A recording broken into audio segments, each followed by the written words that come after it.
नमस्कार दोस्तों, स्वागत है आपका मेरे चैनल पे। दोस्तों, इंडिया 2008 से ही नई क्लोज क्वार्टर कार्बाइन ढूंढ रहा है, लेकिन ये अभी तक इसे पाने में सफल नहीं हुआ है। और इसके लिए यूएई की कैरेकल कंपनी सिलेक्ट हुई थी और उसके बाद में उसे भी रिजेक्ट कर दिया गया था। और यूएई बार बार प्रयास करता है, और इस बार जब हमारे external affair minister S Jaishankar की विजिट हुई यूएई के अंदर, तो उस समय भी इसे पुश किया गया। तो अभी दोस्तों देखना होगा कि ये डील आगे जाती है या नहीं। आज इसी पे बात करेंगे। चलिए दोस्तों शुरू करते हैं। और दोस्तों, सूत्रों ने बताया है कि भारत के विदेश मंत्री एस जयशंकर जब यूएई के डेलीगेशन से मिले तो उन्हें मेक इन इंडिया इनिशिएटिव के तहत इस कार्बाइन को बनाने के लिए ऑफर दिया गया है और कहा गया है कि इस डील को आप जारी रखें। और सूत्रों का यह भी कहना है कि ये डील प्रोग्रेस के अंदर है। और ये कार्बाइन दोस्तों स्पेशली काउंटर टेररिज्म ऑपरेशन के अंदर बहुत ही ज्यादा इंपॉर्टेंट है। अगर हम बात करें जम्मू और कश्मीर की, और स्पेशली अर्बन एनवायरनमेंट के अंदर जो ऑपरेशन होते हैं, तो ऐसे में दोस्तों इसकी जरूरत हमें है।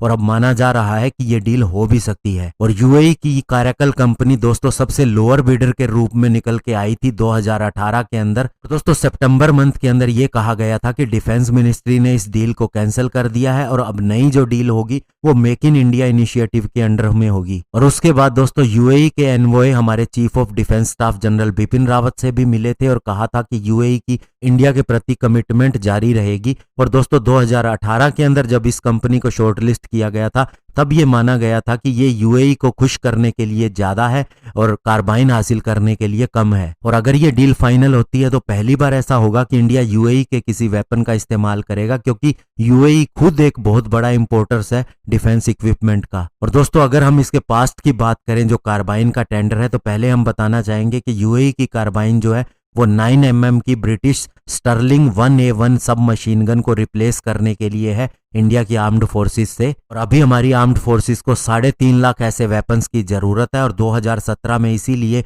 फास्ट ट्रैक प्रोक्योरमेंट के तहत 93,895 नई कार्बाइन को खरीदने का फैसला भी किया गया था, लेकिन बहुत से कारणों की वजह से ये भी रद्द हो गया। 2018 के अंदर जब कैरेकल कंपनी को सिलेक्ट किया गया तो साथ ही अमेरिका से सिग 716 बैटल राइफल को भी सिलेक्ट किया गया और 72,400 ऐसी राइफल फास्ट ट्रैक प्रोक्योरमेंट के तहत खरीदी गई। और उसके बाद और 72,000 राइफल के लिए भी एक ऑर्डर तैयार किया जाने लगा। और 2008 से इस कार्बाइन का ऑर्डर पेंडिंग पड़ा है। और इसके पीछे एक बड़ा रीजन ये भी है कि डीआरडीओ और ऑर्डिनेंस फैक्ट्री बोर्ड हमारी आर्मी की जरूरतों के हिसाब से कोई भी ऐसी कार्बाइन नहीं बना पाए हैं। इसके अलावा दोस्तों 2011 के अंदर भी हमने एक ग्लोबल टेंडर जारी किया था 44,618 क्लोज क्वार्टर कार्बाइन के लिए। के अंदर 4 कंपनीज ने हिस्सा लिया। इसराइल की IWI, इटली की बरेटा, और इसके अलावा अमेरिका की कोल्ट एंड सिगसोर, और इसके अलावा एक कंपनी और थी। लेकिन क्वालिटेटिव रिक्वायरमेंट के हिसाब से केवल इसराइल की IWI ही क्वालिफाई कर सकी,